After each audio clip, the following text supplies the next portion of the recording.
fresh protests in Cairo's Tahrir Square and fresh clashes there as well, even after the resignation of Egypt's cabinet. Activists have urged people to turn out for another million-strong march in Tahrir Square to put pressure on the military to give up power. 3 days of deadly clashes have left at least 24 people dead and hundreds injured. The unrest has now thrown into doubt elections scheduled for next week. Demonstrators are concerned that the military intends to hold on to power whatever the outcome of the vote.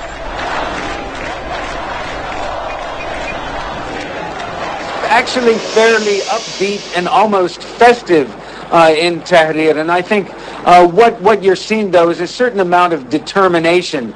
The revolution back that began on the 25th of January and ended with the ouster of Hosni Mubarak on the 11th of February, it was tentative. It was sort of unknown territory that everyone was venturing into. But I think now that people have found their voices, have discovered the power of the people, the ability of tens of thousands of people to come out into Tahrir Square, and they really are affecting the politics of the country. We've seen that there's just political chaos within the government itself. The government has handed in its resignation to the military council. The military council is clearly stumped at this current uprising. They're not accepting the resignation, but it really shows that, and I think this is something with ramifications that really spread and shake the entire Middle East. Let's speak to our Deputy Foreign Affairs Editor, Suhasini Haider. Suhasini, amazing scenes there again at Tahrir Square. What are we seeing? Are we seeing another popular unrest, this time against the army, with people getting impatient with the army rule, or are we seeing organized protests?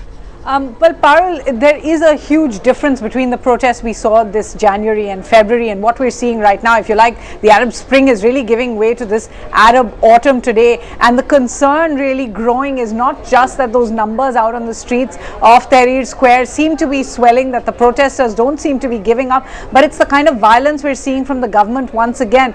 Remember that in those protests earlier in the year, despite President Mubarak's best efforts to try and crack down on the protesters, the army, the military had for large parts stayed away from the protests, even finally writing a letter telling the protesters that they were with them, that they wouldn't open fire on them. This time around, it seems the army has a very tough will. It's not willing to take the kind of crisis it's been seeing over the last few weeks. Remember, elections begin November 28th. That's just a week, 10 days from now, and certainly the concerns are rising about just what atmosphere those elections can be held in Egypt in. Add to that, Parul, are other problems.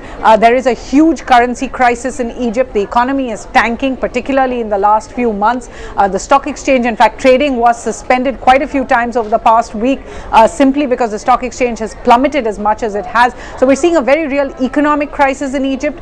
There is that democratic crisis ahead of the elections, and then there is this standoff with the military. Now, the cabinet has offered to resign. It's an offer that hasn't yet been accepted by the military rulers over there, and it's really, it is the military chief, the head of the SCAF, Tantawi, that these protesters want to see gone. Remember, Tantawi was in fact defense minister to Mubarak. He represents, for in many ways, the old establishment for these protesters. But Parul, there is a difference between the kind of Arab Spring and the sort of spontaneous rush we saw earlier in the year, and these protests that seem to have a much tougher kind of underlying tension to them, and that battle with the military only likely to get uglier. Around 25 people officially already dead, but we understand that the casualties could be much higher.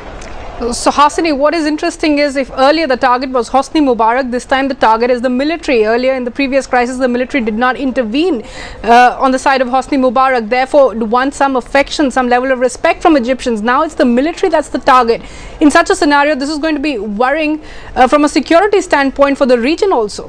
Absolutely, Parul, and remember that what we're also seeing is the growing frustration on the streets, that not much has really changed for the average Egyptian, despite all the excitement of the Arab Spring there on the street. The economy isn't any better. Mubarak might be gone, but it still remains a very heavily military controlled state. The interim government really has not been able to install itself in any great way, even though the main intelligence agency found itself disbanded in February we're seeing most of the elements of the old intelligence, of the old military intelligence really back at the fore. Finally, Parul, what we've seen in the last few months particularly is the complete sidelining of the original Arab revolutionists, of the young people we had seen out on the streets.